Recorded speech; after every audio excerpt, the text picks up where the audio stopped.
ஸ்ரீ கவுதையா 10 கட்டளைகள் @ சௌந்தரராஜன். 1. முடிந்து போனது எல்லாம் முடிந்து போனதே. 2. அடுத்து நாம் செய்ய வேண்டியது என்ன? 3. முடிவை தள்ளி போடுதல், தெளிவாக எடுக்கவும். 4. எட்டியது எடு, எட்டாததை முழு மனம் சுடு. 5. நம்ம தரப்பில் நாம் நல்ல முடிவு எடுத்தல், எல்லோரும் நண்பர்கள்.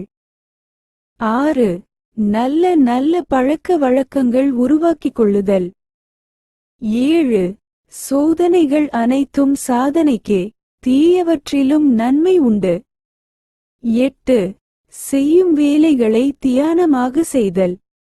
9. கோடு போட்டு வாழ்த்தல் வேண்டும், கோட்டச் சுவர் கட்டாதே. All Kings.